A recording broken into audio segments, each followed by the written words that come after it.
श्री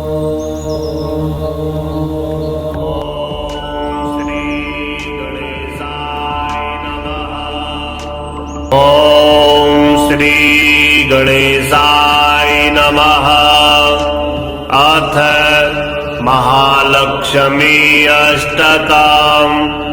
इंद्र उवाच नमस्तेस्तु महामाये श्रीपीठे सुरपूजिते शङ्खचक्रगदाहस्ते महालक्ष्मी नमोऽस्तुते। नमस्ते गरुडारूढे कोलासुरभयङ्करी सर्वपापहरे देवी महालक्ष्मी नमोऽस्तुते। सर्वज्ञे सर्ववरदे सर्वदुष्टभयङ्करी सर्वदुःखहरे देवी महालक्ष्मी नमोऽस्तुते। सिद्धिबुद्धिप्रदे देवी भुक्तिमुक्तिप्रदायिनी मन्त्रमूर्ते सदा देवी महालक्ष्मी नमोऽस्तुते। आद्यान्तरहिते देवी आद्यशक्ति महेश्वरी योगजे योगशम्भूते महालक्ष्मी नमोऽस्तुते। स्थूलसूक्ष्ममहारौद्रे महाशक्ति महोदरे महापापहरे देवी महालक्ष्मी नमोऽस्तुते। पद्मासनस्थिते देवी परब्रह्मस्वरूपिणी परमेशि जगन्मातर महालक्ष्मी नमोऽस्तुते। श्वेतांबरधरे देवी नानालंकारभूषिते जगत्स्थिते जगन्मातर महालक्ष्मी नमोऽस्तुते। महालक्ष्म्यष्टकं स्तोत्रम् या पठेत् भक्तिमान् नरः सर्वसिद्धिमवाप्नोति राज्यं प्राप्नोति सर्वदा। एककाले पठे नित्यं महापापविनाशनम् द्विकालं यः पठे नित्यं धनधान्यसमन्वितः त्रिकालं यः पठे नित्यं महाशत्रुविनाशनम् महालक्ष्मीर्भवे नित्यं प्रसन्ना वरदा शुभा। नमस्तेस्तु महामाये श्रीपीठे सुरपूजिते शङ्खचक्रगदाहस्ते महालक्ष्मी नमोऽस्तुते। नमस्ते गरुडारूढे कोलासुरभयङ्करी सर्वपापहरे देवी महालक्ष्मी नमोऽस्तुते। सर्वज्ञे सर्ववरदे सर्वदुष्टभयङ्करी सर्वदुःखहरे देवी महालक्ष्मी नमोऽस्तुते। सिद्धिबुद्धिप्रदे देवी भुक्तिमुक्तिप्रदायिनी मन्त्रमूर्ते सदा देवी महालक्ष्मी नमोऽस्तुते। आद्यान्तरहिते देवी आद्यशक्ति महेश्वरी योगजे योगशम्भूते महालक्ष्मी नमोऽस्तुते। स्थूलसूक्ष्ममहारौद्रे महाशक्ति महोदरे महापापहरे देवी महालक्ष्मी नमोऽस्तुते। पद्मासनस्थिते देवी परब्रह्मस्वरूपिणी परमेशि जगन्मातर महालक्ष्मी नमोऽस्तुते।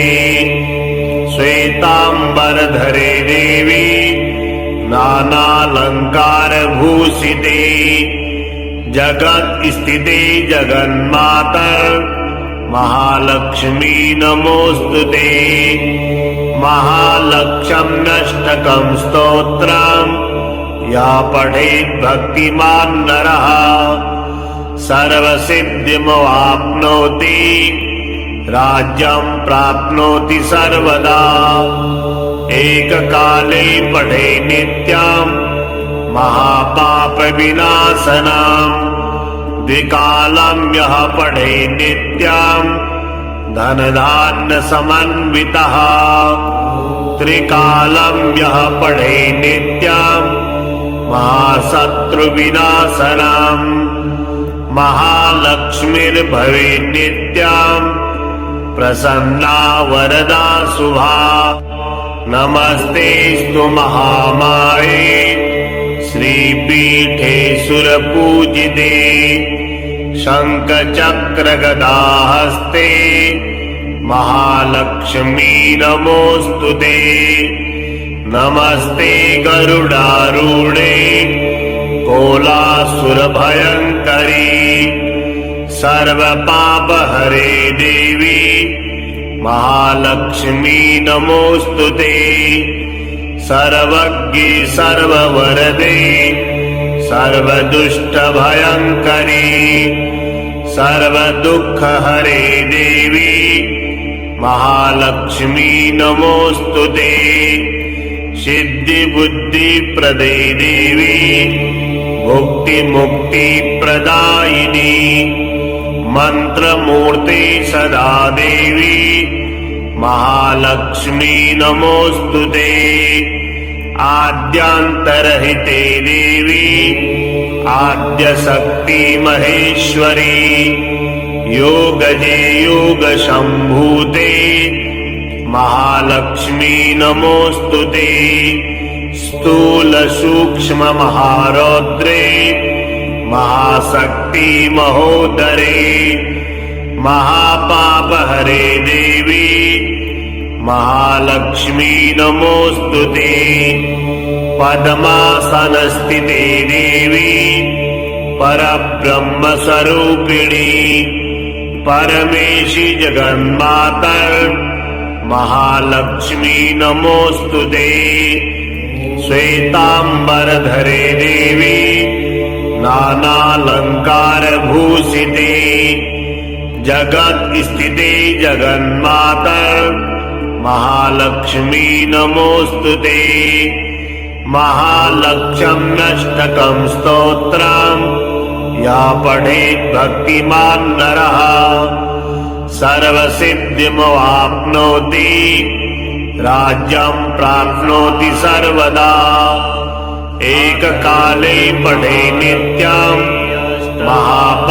महापापविनाशनम् द्विकालं यः पठे नित्यं धनधान्यसमन्वितः त्रिकालं यः पठे नित्यं महाशत्रुविनाशनम् महालक्ष्मीर्भवेत् नित्यं प्रसन्ना वरदा शुभा सर्वपापहरे देवी महालक्ष्मी नमोस्तुते सर्वज्ञे सर्ववरदे सर्वदुष्टभयङ्करी सर्वदुःखहरे देवी महालक्ष्मी नमोस्तुते सिद्धिबुद्धिप्रदे देवी भुक्तिमुक्तिप्रदायिनी मन्त्रमूर्ते सदा देवी महालक्ष्मी नमोस्तुते आद्यान्तरहिते देवी आद्यशक्ति महेश्वरी योगजे योगशम्भूते महालक्ष्मी नमोस्तुते स्थूल सूक्ष्म महारौद्रे महाशक्ति महोदरे महापापहरे देवी महालक्ष्मी नमोस्तुते पद्मासनस्थिते देवी परब्रह्मस्वरूपिणी परमेशी जगन्मातर महालक्ष्मी नमोस्तुते श्वेतांबरधरे देवी नानालंकारभूषिते जगत्स्थिते जगन्माता महालक्ष्मी नमोस्तुते महालक्ष्म्यष्टकं स्तोत्रम् या पठेत् भक्तिमान् नरः सर्वसिद्धिमवाप्नोति राज्यं प्राप्नोति सर्वदा एककाले पठे नित्यं महापापविनाशनं द्विकालं यः पठे नित्यं धनधान्यसमन्वितः त्रिकालं यः पठे नित्यं महाशत्रुविनाशनं महालक्ष्मीर्भवेत् नित्यं प्रसन्ना वरदा शुभा नमस्तेस्तु महामाये श्रीपीठे सुरपूजिते शङ्खचक्रगदाहस्ते महालक्ष्मी नमोस्तुते नमस्ते गरुडारूढे कोलासुरभयङ्करी सर्वपापहरे देवी महालक्ष्मी नमोस्तुते सर्वज्ञे सर्ववरदे सर्वदुष्टभयङ्करी सर्वदुःखहरे देवी महालक्ष्मी नमोस्तुते सिद्धिबुद्धिप्रदे देवी मुक्तिमुक्तिप्रदायिनी मन्त्रमूर्ते सदा देवी महालक्ष्मी नमोस्तुते आद्यान्तरहिते देवी आद्यशक्ति महेश्वरी योगजे योगशम्भूते महालक्ष्मी नमोस्तुते स्थूलसूक्ष्ममहारौद्रे महाशक्ति महोदरे महापापहरे देवी महालक्ष्मी नमोस्तुते पद्मासनस्थिते देवी परब्रह्मस्वरूपिणी परमेशि जगन्माता महालक्ष्मी नमोस्तुते श्वेतांबरधरे देवी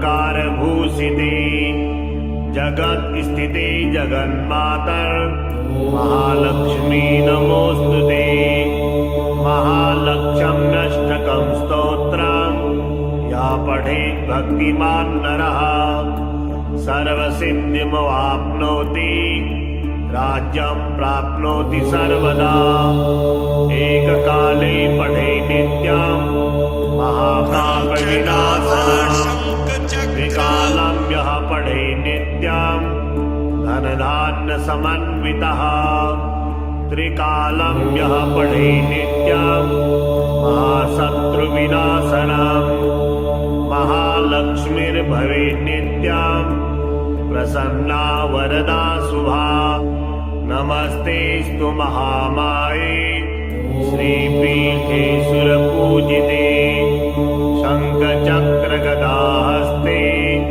महालक्ष्मी नमोस्तुते नमस्ते गरुडारूढे कोलासुरभयङ्करी सर्वपापहरे देवी महालक्ष्मी नमोस्तुते सर्वज्ञे सर्ववरदे सर्वदुष्टभयङ्करी सर्वदुःखहरे देवी महालक्ष्मी नमोस्तुते सिद्धिबुद्धिप्रदे देवी मुक्तिमुक्तिप्रदायिनी मन्त्रमूर्ते सदा देवी महालक्ष्मी नमोस्तुते आद्यान्तरहिते देवी आद्यशक्ति महेश्वरी योगजे योगशम्भूते महालक्ष्मी नमोस्तुते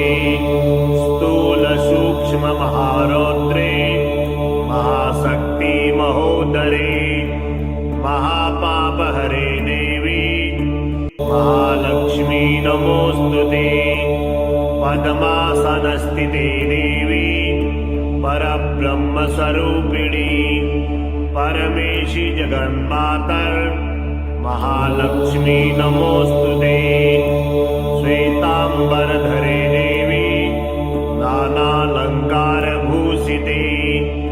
जगत्स्थिते जगन्मातर महालक्ष्मी नमोस्तुते महालक्ष्म्यष्टकं स्तोत्रम् या पठेत् भक्तिमान् नरः